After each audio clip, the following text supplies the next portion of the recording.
guys, and welcome back to my channel. Here is Corinne. आज मैं आपको पढ़ाने वाली हूँ क्लास 8 की साइंस की बुक का chapter number 8 that is cell structure and functions का part 2. So let us get started. Firstly हम पढ़ने वाले हैं अमीबा के बारे में. अमीबा क्या होता है ये हमने क्लास 7th में भी पढ़ा है. ये क्या है? ये एक प्रोटोजोआ है. ये एक तरीके का आप कह सकते हो बैक्टीरिया. और हमने पढ़ा था चैप्टर नंबर 2 माइक्रो ऑर्गेनिजम्स में कि 4 तरीके के होते हैं, प्रोटोजोआ, फंगाई एंड ऑल. तो उसमें ये एक प्रोटोजोआ है एंड ये एक माइक्रोब है. इसकी कोई भी डेफिनेट शेप नहीं होती. ये किसी भी शेप का हो सकता है. जो माइक्रो ऑर्गेनिजम्स होते हैं, जो माइक्रोब्स होते हैं, इनकी कोई भी स्पेसिफिक शेप नहीं होती है, अनलाइक अदर ऑर्गेनिजम्स. अब जैसे आप हमें देख लो, हमारे को एक स्पेसिफिक शेप है कि हमारी बॉडी ऐसी होगी, बट अमीबा की कोई स्पेसिफिक शेप नहीं है. वो अपनी जरूरत के हिसाब से अपना बॉडी का जो शेप है वो चेंज कर सकता है. It keeps on changing it's shapes. Observe the projections of varying lengths protruding part of its body. यहाँ पे आप देखो, ये अलग अलग यहाँ पे प्रोट्यूडिंग पार्ट्स आपको दिख रहे होंगे, किधर से कैसे. तो ये सब क्या है? ये जो प्रोट्यूडिंग पार्ट है इसे हम कहते हैं सूडोपोडिया. सूडो मतलब false and podia means feet, false feet. या फिर देखो, फॉल्स फीट क्यों कहते हैं इसे? क्योंकि ये अमीबा के किस काम में, लाइक किस यूज में आता है? उसके चलने में के हेल्प में करता है, अमीबा के मूवमेंट में हेल्प करता है ये सूडोपोडिया, इसलिए हम इसे फॉल्स फीट कहते हैं. और इसे कैप्चर भी कर लेता है फूड. यहाँ से ये हमारा सूडोपोडिया तो वैसे इनगल्फ कर लेता है अपने अंदर फूड को. तो ये सारे कामों में हेल्प करता है हमारे अमीबा की. तो pseudopodia is very important in amoeba. ये मूवमेंट में तो हेल्प करता है, इवन कैप्चरिंग ऑफ फूड में भी हेल्प करता है. तो अमीबा इन दो चीजों के लिए मेनली जाना जाता है. फर्स्टली फॉर द मूवमेंट, एक सेकेंड में लिख देती हूँ, यहाँ पर एग्जाम में बहुत बार आए हैं, for the movement and secondly for capturing food. ये दो रीजन आप लिख कर आ जाना अगर आपके एग्जाम में आए तो. ना आगे आगे बढ़ते हैं एक ह्यूमन बॉडी के सेल के बारे में जिसको कहते हैं WBC, that is white blood cell. इसका नाम हमने बहुत बार सुना होगा. तो ह्यूमन बॉडी में एक एग्जाम्पल सिंगल सेल का which can change it shape. क्योंकि ह्यूमन बॉडी में जो सेल्स हम अपने शेप चेंज नहीं कर सकते. हर पर्टिकुलर टाइप, लाइक जो स्टमक के सेल्स होंगे वो एक पर्टिकुलर टाइप के होंगे, जो मसल सेल्स होंगे वो एक पर्टिकुलर टाइप के होंगे, वो अपनी शेप चेंज नहीं कर सकते. बट ये एक अकेला ह्यूमन बॉडी में एक एग्जांपल दें तो हम एक अकेला ऐसा सेल है जो अपना शेप चेंज कर सकता है. But while WBC is a cell, amoeba is a full-fledged organism. WBC तो क्या है? हमारी बॉडी का एक सेल है जो शेप चेंज कर सकता है. बट अमीबा एक पूरा ऑर्गेनिज्म, वो अपनी शेप चेंज कर सकता है. हम अपनी शेप चेंज नहीं कर सकते कि हम ऐसी शेप कर लें, हमारा जैसा मन हो. आज हमारी ऐसी शेप रखने का मन है, आज हमारी गोल शेप रखने का मन है, हम ऐसा नहीं कर सकते. Generally cells are round, spherical और इलांगेटेड. तो देखो यहाँ पे एग्जाम्पल दे रखा है. राउंड, राउंड मीन्स गोल. स्फेरिकल, स्फेरिकल मतलब ये, जैसे कि यहाँ ये क्या है? ये आरबीसीज है.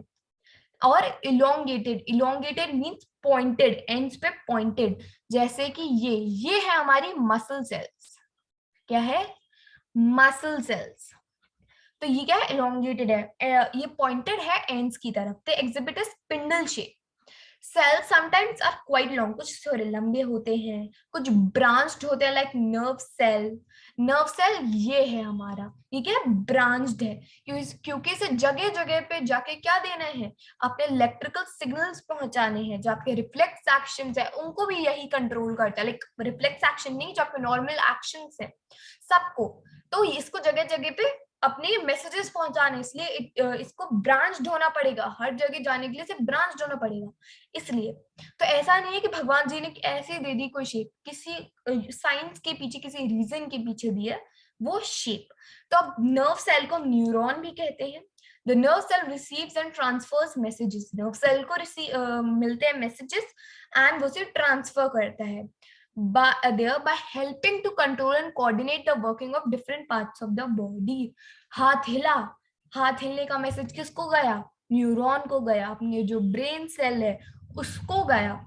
उसके बाद उसने एक्शन को कि हाँ ठीक है करो, हाथ हिलाओ, तो उसने ऐसा वापस से अपने ब्रेन से हाथ को ये मैसेज भेज दिया, ठीक है हिलाओ अपना हाथ। तो न्यूरॉन के बिना कोई काम नहीं हो सकता। न्यूरॉन के पास इतनी एनर्जी है कि आप एक 1 वॉट का बल्ब जला सकते हो इस न्यूरॉन से। Yes, this is true. ना, अब बात करते हैं हम components of human cell are enclosed in a membrane. अब आ जाता है हम ह्यूमन बॉडी, ह्यूमन सेल के पार्ट्स पे। ये सबसे एक्साइटिंग चीज होती है कि भाई क्या होता है ह्यूमन सेल के अंदर, क्या क्या चीजें होती हैं। तो ये बहुत एक्साइटिंग होता है। तो कोई भी, जैसे आप किसी भी स्कूल की बिल्डिंग देख लो, अपनी स्कूल की बिल्डिंग देख लो, किसी भी ऑफिस की बिल्डिंग देख लो, क्या होगा? सबसे पहले गेट आता है। तो उस गेट को खोलोगे, जब तक नहीं तब तक आप अंदर नहीं जा पाओगे। तो उसी गेट का नाम है यहाँ पर, उसी गेट का नाम है सेल मेम्ब्रेन। हमारे सेल में उस गेट का नाम है सेल मेम्ब्रेन। ये हमारा सेल है। वो किसी भी चीज को ऐसे नहीं है कि भाई पब्लिक प्रॉपर्टी थोड़ी ना है कि कोई भी आ जाओ कोई भी चले जाओ, नहीं। गेट लगे रहेंगे, किसी पर्टिकुलर चीज के लिए ही खुलेंगे। एंड किससे? हेड से। सबसे पहले हेड से परमिशन लेके आओ कि तुम्हें हम entry they. Who is the head? Nucleus is the head. Now, components of the cell are enclosed in a membrane. This membrane provides shape to the cell of plant or animal. जैसे जैसे like अगर आपकी ये जैसे यही है, तो ये अगर आपकी मेम्ब्रेन है तो इसी के अंदर होगा सब कुछ, यही शेप दे रहा है। अगर आपका ऐसा है सेल, तो ये क्या है? ये आपकी बाउंड्री क्या है? ये बाउंड्री ऑफ द सेल को क्या कहते हैं? सेल मेम्ब्रेन कहते हैं। तो वैसा ही आपका इसके अंदर आपका सेल आ जाएगा। तो प्लांट और एनिमल के जो सेल्स है उनको शेप कौन देता है? उनको हमारी सेल मेम्ब्रेन ही देती है shape. Cell wall is an additional covering over the cell membrane in plant cell. देखो दो चीज होते हैं, प्लांट्स में जो सेल पाए जाते हैं उसे प्लांट सेल कहते हैं, एनिमल्स में जो सेल्स पाए जाते हैं उन्हें एनिमल सेल्स कहते हैं। लेकिन देखो प्लांट्स को ना भगवान जी ने बेचारे वो कुछ बोल सकते नहीं है, कहीं मूव कर सकते नहीं है, तो भगवान जी ने उन्हें एक एडिशनल लेयर दे दी कि भाई तुम एक गेट से प्रोटेक्टेड नहीं होगे, तुम दो गेट से प्रोटेक्टेड होगे। एक गेट में घुसा फिर दूसरे गेट में भी घुसना पड़ेगा। So the very first gate is cell wall. तो प्लांट्स में सबसे पहले सेल वॉल आती है, उसके बाद सेल मेम्ब्रेन आती है। बट हमारे ह्यूमंस में सबसे पहले, एनिमल्स में सब में सेल मेम्ब्रेन सबसे पहले आती है। ना देखो यहाँ पे लिखा सेल वॉल। देखो ये क्या होता है? ये रिजिड होता है। जैसा ये क्यों दिया है, what's the science behind it, what's the reason behind it, curious हो थोड़ा सा इसके बारे में। तो देखो ठंड हो रही है, आंधी पड़ रही है, ह्यूमंस को ठंड लग रही है, ह्यूमंस के ऊपर बारिश हो रही है, जो भी हो रहा है, तो अब ह्यूमंस को ठंड लग रही है तो आ जाएंगे अपने घर के अंदर किसी शेल्टर के अंदर। अब बेचारे प्लांट्स तो क्या है, वो खुले में है, अब वो तो रन नहीं कर सकते, तो उनको दे दिया हमने सेल वॉल कि वो मरे ना, उनको कुछ ना हो। इसलिए भगवान जी ने रिजिड से उनको प्रोटेक्शन के लिए इतना स्ट्रॉन्ग गेट दे दिया है कि कुछ नहीं होगा उन्हें, बिल्कुल भी ठंड नहीं लगेगी उनको, आंधी तूफान कुछ भी हो जाए उनको कुछ नहीं होगा। क्योंकि उनके पास अगर एक एडवांटेज नहीं है कि वो हिलकर कहीं भी जा सकते हैं, दे कांट मूव, इसलिए हमने उनको एक सेल वॉल का प्रोटेक्शन दे दिया, भगवान जी ने दे दिया। Now it gives shape and rigidity to the cell. Rigid बना देता है, बिल्कुल टाइट बना देता है। Bacterial cell also have a cell wall. कुछ कुछ बैक्टीरिया में भी सेल वॉल पाई जाती है ना। ये है आपका सेल, एक बहुत अच्छा डायग्राम है। ये गेट जिसकी मैं बात कर रही हूँ वो है द सेल मेम्ब्रेन। इसके बाद इसके अंदर साइटोप्लाज्म होता है, एंड ये पता है आपके बुक में नहीं दे रखा है, एंडोप्लाज्मिक रेटिकुलम, राइबोसोम, लाइसोसोम, और ये अपना जो गोल्गी बॉडीज है, माइटोकॉन्ड्रिया, इन सब के बारे में आपकी बुक में नहीं दे रखा है, बस नाम दे रखे होंगे। अगर दे रखा है तो बहुत अच्छी बात है, पढ़ लो। नहीं दे रखा कोई बात नहीं, मैं इसके लिए स्पेसिफिकली अलग से वीडियो बनाने वाली हूँ जिसमें आपको डिटेल में इन सारे पार्ट्स के बारे में बताऊंगी। Now, the size of cells in living organisms may be as small as a millionth of a meter, micrometer or micron, or may be as large as a few centimeters. तो अब जो cells living organisms में वो very करते हैं, चाहे वो छोटे से छोटे हों या वो बड़े से बड़े हों। However, most of these cells are microscopic in size. जहां तक है मोस्ट ऑफ देम सब बहुत छोटे होते हैं, बहुत माइक्रोस्कोपिक होते हैं, उनको हम माइक्रोस्कोप से ही देख पाते हैं, एंड नॉट विजिबल बाय अननेड आई। अननेड आई मतलब माइक्रोस्कोप के बिना, लाइक अपनी नंगी आंखें जिन्हें कहते हैं हम, ऐसे नॉर्मल आई से हम किसी भी सेल को नहीं देख सकते। they need to be enlarged और magnified by a microscope। अब ये तो हमने चैप्टर नंबर 2 में भी पढ़ा है कि माइक्रो ऑर्गेनिजम्स हो गए या सेल हो गए, इनको हम एक माइक्रोस्कोप से ही देख सकते हैं। Now, the smallest cell is 0.5 to 0.1 to 0.5 micrometer in bacteria, and the largest cell measuring is 170 millimeter to 130 millimeter is the egg of an ostrich। भाई ये चीज है रटने वाली, इसलिए मैंने इसे हाईलाइट कर दिया है। अब ये अच्छे से लर्न कर लो कि 0.1 से 0.5 माइक्रोमीटर तक बैक्टीरिया की साइज सबसे स्मॉलेस्ट होती है एक सेल की।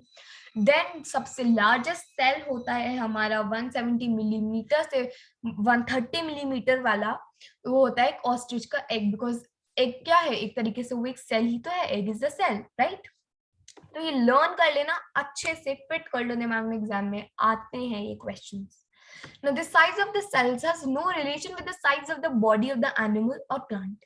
अरे भाई ये थे ना बात कि एनिमल बड़ा है तो उसके बड़े सेल्स होंगे, एनिमल छोटा है तो उसके छोटे सेल्स होंगे, ये थे ना बात। इट इज नॉट नेसेसरी कि एलिफेंट बड़ा है तो उसके ज्यादा होंगे, चूहा बेचारा छोटा है तो उसके कम होंगे, नहीं। The size of the cell is related to its functions. मैंने अभी अभी बताया उसकी साइज उसके फंक्शंस पे डिपेंड करती है। For example, nerve cells both in the elephant and rat are long and branched. They perform the same function, that of transferring messages। भाई फंक्शन तो वो सेम ही कर रहे हैं ना, चाहे वो रैट के हैंड को मूव कर रहे हो, चाहे एलिफेंट के हैंड को या ईयर्स को मूव कर रहे हो, कुछ भी कर रहे हो, फंक्शन तो वही कर रहे हैं ना, ऑफ ट्रांसफरिंग मैसेजेस। तो उनकी शेप तो सेम ही रहेगी ना। They need to be branched क्योंकि उनको जगह जगह मैसेजेस ट्रांसफर करने हैं। तो ऐसा नहीं है उनके लाइक उनकी साइज पे मत जाओ, यू नो एनिमल के साइज पे मत जाओ, उनकी ताकत पे जाओ, सेल की ताकत पे जाओ, वो सेल क्या क्या परफॉर्म कर सकता है। तो ह्यूमन की साइज या फिर उस ऑर्गेनिज्म की साइज से उसके सेल की साइज का अंदाजा मत लगाओ। Now, thank you. I hope समझ में आया हो। कोई भी डाउट हो, you can put it in the comment section. Meet you in the next video. Till then, take care and bye bye.